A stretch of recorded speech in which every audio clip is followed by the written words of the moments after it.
ہمارے ساتویں امام نے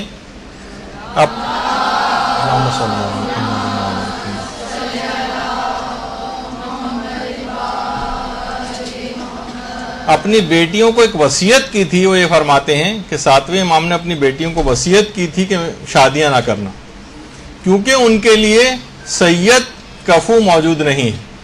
اب میں بار بار کفو کہوں گا، کفو ویسے صحیح نہیں ہے، کف ہے، چلے لیکن عام زبان میں یہی استعمال ہوتا ہے تو میں اسی کو کہوں گا تاکہ آسانی رہے. سید کفو موجود نہیں، تو یہ بات بھی بالکل غلط ہے، کیونکہ ایک عالم گزرے ہمارے شیخ مہدی منصوری، ان کی کتاب حیات الست، اس میں انہوں نے اس نظریے کو جو پیش کیا ہے تاریخی اعتبار سے، یہ یعقوبی نام کا ایک شخص گزرا ہے جس کی تاریخ یعقوبی، یہ اہل سنت تھا، سنی عالم دین تھا، اور اس نے کہا ہے کہ ہمارے ساتویں امام وصیت کر کے منع کر کے گئے تھے اپنی بیٹیوں کو کہ تم شادیاں نہ کرنا. اور اس سے ان لوگوں نے خود ہی یہ نتیجہ نکالا، کیونکہ اس زمانے میں کوئی سید موجود نہیں تھا، اس وجہ سے ان کی شادیاں کہیں ہو نہیں سکتی تھیں. تو سب سے پہلی بات تو یہ کہ تاریخ یعقوبی علماء اہل سنت میں سے ایک عالم یعقوبی کی لکھی ہوئی ہے جو تاریخ دان تھے. اور پھر دوسری بات علماء نے یہ کہی کہ امام ایسی وصیت کو کر نہیں سکتے تھے کہ جو کہ سنت رسول کے خلاف تھی. امام سے بعید تھا کہ امام ایسی وصیت کر کے جاتے اور اپنی لڑکیوں کو شادی سے منع کر کے جاتے. شیخ عباس قمی نے باقاعدہ منتہی الاعمال، ایک تو دیکھیے منتہی الاعمال شیخ عباس قمی کی لکھی ہوئی ہے، اور ایک منتہی الاعمال جو ہے وہ علامہ جلال الدین سیوطی کی بھی، وہ ایک حدیث کی شرح ہے اور ہماری جو ہے وہ ائمہ کی تاریخ پر ہے. اس میں انہوں نے لکھا ہے کہ حضرت امام موسیٰ کاظم علیہ السلام کی 18 بیٹیاں تھیں. امام کی 18 بیٹیاں تھیں، اور خود شیخ مفید نے بھی اپنی کتاب میں امام کی 37 اولادوں کا تذکرہ کیا، جس میں سے 19 بیٹے تھے اور 18 بیٹیاں تھیں، اور 2 بیٹیوں کے نام فاطمہ تھے. صرف 6 کے نام تاریخ میں آئے ہیں ان 18 بیٹیوں میں سے، صرف 6 کے نام تاریخ میں. اچھا، ائمہ نے اپنی اولادوں کی شادی کہاں کی، کن افراد سے کی، زیادہ تر تاریخ خاموش ہے، اور پھر ان میں سے بھی کتنوں کی شادی ہوئی کتنوں کی نہیں ہوئی اس کے متعلق بھی روایتوں میں پتہ نہیں. اصل وجہ اس کی یہ تھی جو سید جواد حسینی ہمارے عالم گزرے اور شیخ مہدی منصوری، انہوں نے اپنی جو کتاب میں اس کی وجوہات لکھی کہ امام کی جو بیٹیاں تھیں ان کی شادیاں کیوں نہیں ہوئی تھیں. کہا اس کی وجہ ہارون اور مامون کے شدید ترین مظالم اور سخت ترین دور تقیہ تھا. ان کی شادیاں نہ ہونے کی وجہ، ان کی شادی نہ ہونے کی وجہ ہرگز بھی یہ نہیں تھی کہ اس زمانے میں کوئی سید موجود نہیں تھا، نہیں، صرف اس وجہ سے وجہ یہ تھی کہ شدید ترین ہارون اور مامون کے مظالم تھے، اور ایسا زمانہ آیا تھا کہ امام موسیٰ کاظم کے گھر کا رخ کرنے کی سید بھی جرت نہیں کر سکتے تھے. اتنا شدید دور تقیہ تھا کہ امام کے گھر میں رشتہ کرنے کے دوسرے معنی فقط قتل ہو جانا تھا. ان کی شادیاں نہ ہونے کی وجہ دیکھیے، اس کو موڑ توڑ کے سید نہ ہونا قرار دے دیا گیا. اچھا، ایک تو وجہ یہ تھی. دوسری وجہ تھی کہ امام علی رضا علیہ الصلوۃ والسلام کا خاندان سے دور ہونا. امام اپنے خاندان سے بہت دور تھے، اور اس وجہ سے اپنی بہنوں سے بہت دور تھے. یہی وجہ ہے کہ حضرت معصومہ قوم نے بھی جب خراسان کی طرف جو سفر کیا تھا اپنے بھائی سے ملنے کے لیے، تو دوران سفر ہی انتقال کیا تھا. لہٰذا یہ سخت ترین حالات جو تھے، اس میں امام موسیٰ کاظم علیہ السلام کا قید خانے میں رہنا اور ان کی زندانی جو تھی، یہ خود ایک بہت بڑی وجہ تھی. امام رضا علیہ السلام کا خاندان سے دور ہونا، شدید ترین مظالم، سخت ترین دور تقیہ، وہاں رشتہ کرنے کے معنی قتل ہو جانا، اور امام موسیٰ کاظم علیہ السلام کی زندانی اور امام علی رضا علیہ الصلوۃ والسلام کا خاندان سے دور ہونا اس کے اسباب میں تھا کہ ان کی بہت سی بیٹیوں کی شادی نہیں ہو سکی. اچھا، اگر ہم بالفرض یعقوبی کی بات کو مان بھی لیں، جیسے اس نے کہا کہ امام وصیت کر کے گئے تھے، تب بھی اگر آپ تاریخ یعقوبی پڑھیں اور اس کے اندر امام کی وصیت دیکھیں تو امام نے وصیت کی وجہ سے، یعنی امام کے جو وصیت کے الفاظ تھے، اصل تو یہی باتیں تھیں، افلاس، غربت، غریب الوطنی، پابندیاں وغیرہ، لیکن امام کے اگر ہم کہیں کہ وہ جو وصیت بھی اگر امام کر کے گئے تھے تو وصیت کے الفاظ بھی ہیں.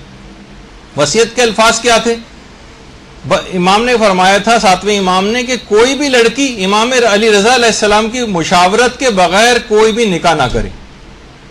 اس وصیت کے اندر یہ تھا، یعنی ان کی مشورے سے شادی ہونی چاہیے، کیونکہ امام علی رضا ان کی شادی کے معاملات سے زیادہ آگاہ تر ہیں، لہٰذا یہ جس لڑکی کے جس شوہر کو پسند کریں یہ ان سے شادی کرے، اور جس کو یہ رد کر دیں ان سے لڑکی بھی رد کر دے.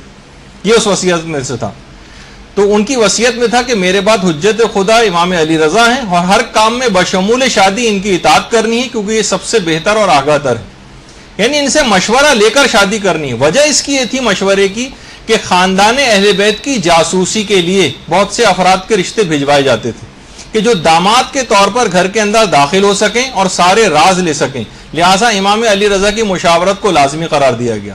لہٰذا یہاں پر کوئی سید کفو اور غیر سید کا مسئلہ نہیں تھا، بلکہ شدید ترین حالات اس کی ایک وجہ تھے، اور اکثر روایات کے اندر تو ہمیں وہ حالات پتہ بھی نہیں جو اس زمانے میں تھے کہ جن کی وجوہات کی بنا پر ان کی شادی نہیں ہو سکی، کیونکہ ساری باتیں حدیثوں کے اندر آئی بھی نہیں ہیں کہ اور وجوہات کیا تھیں.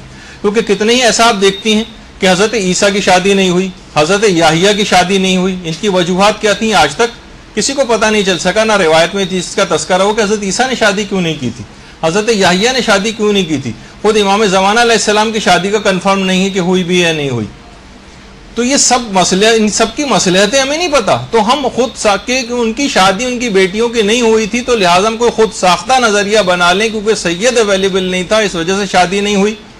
تو یہ ایک بہت بعید بات ہے. ان کے اماموں کے سے منسوب کرنا یہ بات اپنے خود ساختہ نظریے کو کسی طور پر بھی درست نہیں.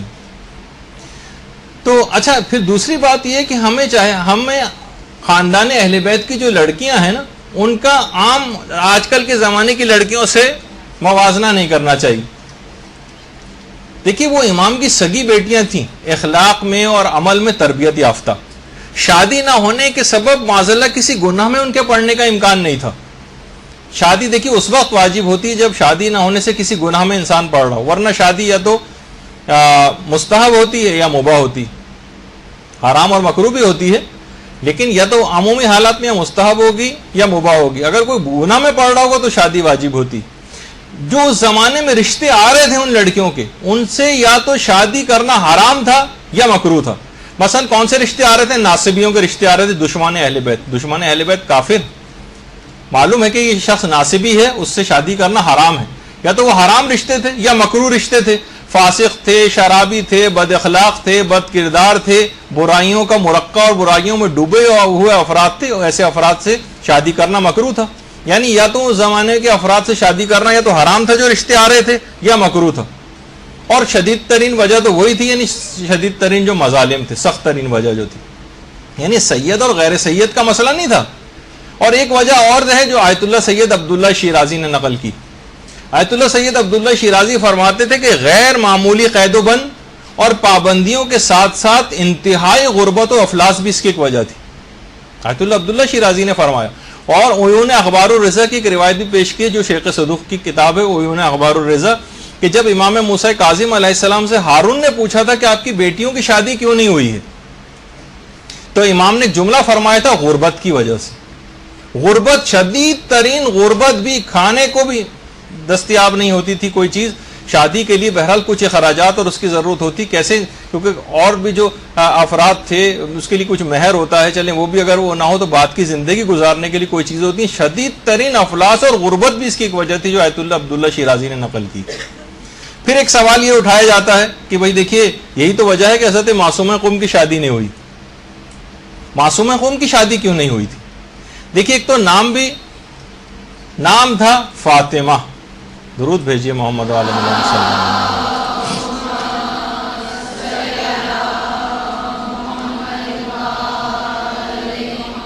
معصومہ قوم کے لیے معصومہ کا لفظ سب سے پہلے حضرت امام علی رضا علیہ الصلوۃ والسلام نے استعمال کیا. سب سے پہلے معصومہ کا لفظ، اس کی کون سی روایت ہے ابھی اتنا وقت نہیں میرے پاس، لیکن سب سے پہلا لفظ یہ معصومہ کا جو خطاب ہے یہ ہمارے 8ویں امام نے ان کو دیا. اخلاق و کردار و سیرت میں مکمل حضرت فاطمہ الزہرا سلام اللہ علیہ کی شبیہ.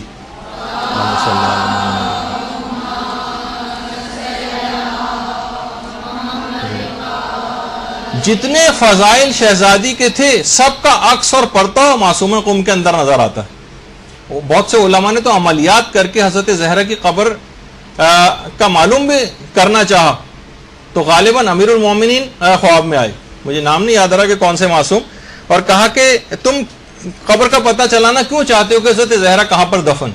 انہوں نے کہا ہم اس وجہ سے قبر کا پتہ چلانا چاہتے ہیں تاکہ ان کی فیوز و برکات سے ہم فیضیاب ہو سکیں۔ کہا کہ تمہیں جو کچھ مانگنا ہے معصومہ قم کی قبر پہ جا کے مانگو، ساری فضیلتیں حضرت فاطمہ کی ان کو حاصل ہیں۔ اللہم صلی علی محمد۔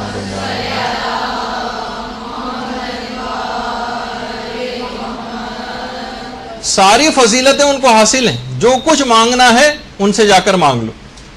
اور انتقال بھی اسی عمر میں کیا ہے، تقریباً 18 سال کی عمر میں، واضح روایت میں بہرحال 22 سال کی عمر بھی آئی ہے کہ 22 سال کی عمر میں حضرت معصومہ قم شہید ہو گئی تھیں۔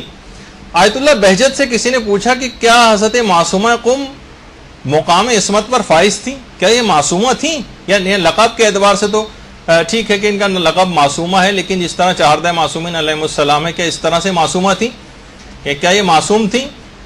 تو انہوں نے جواب دیا آیت اللہ بہجت نے کہ حیرت ہے کہ جس کی قبر کی زیارت سے جنت واجب ہو جاتی اس کے متعلق تم پوچھتے ہو کہ وہ معصومہ تھیں یا نہیں۔ اللہم صلی علی محمد و آل محمد۔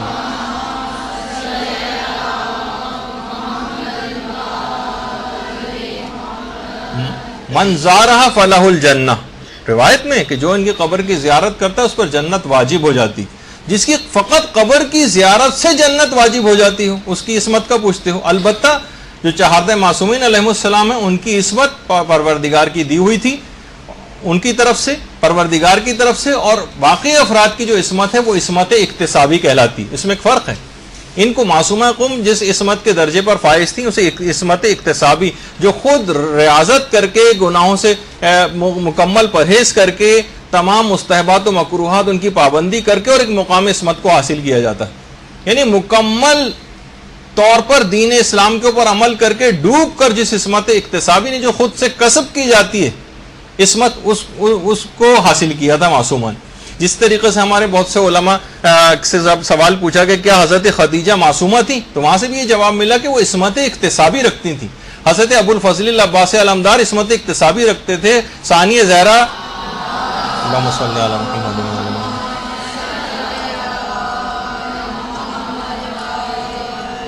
حضرت زینب سلام اللہ علیہ ایک عصمت اکتسابی رکھتی تھیں۔ تو جس طرح حضرت فاطمہ کے متعلق پیغمبر نے فرمایا تھا کہ اگر علی نہ ہوتے تو فاطمہ کوئی کف نہ ہوتا، کوئی ان کے ہمسری کے قابل نہیں تھا، اسی طریقے سے ان کی بھی ہمسری کے کوئی پوری دنیا میں قابل نہیں تھا۔ یعنی مقام عصمت اکتسابی حاصل ہونے کے بعد کسی گناہ میں پڑھنے کا شادی نہ ہونے کی وجہ سے کوئی شائبہ، کوئی تصور سے محال اور بالاتر یہ بات تھی، تو لہٰذا معصومہ قم پہ شادی واجب بھی نہیں تھی۔ دوسرا پابندیاں، افلاس، غریب الوطنی، مظالم، شدید ترین دور تقیہ، اور خود ان کا کوئی ہمسری کے قابل نہ ہونا کسی شخص کا ان کی شادی نہ ہونے کی وجوہات میں سے۔ اس کے علاوہ بھی ہو سکتا ہے کہ کچھ وجوہات اور بھی ہوں جو کہ ہمیں اس وقت جو ہے وہ معلوم نہیں۔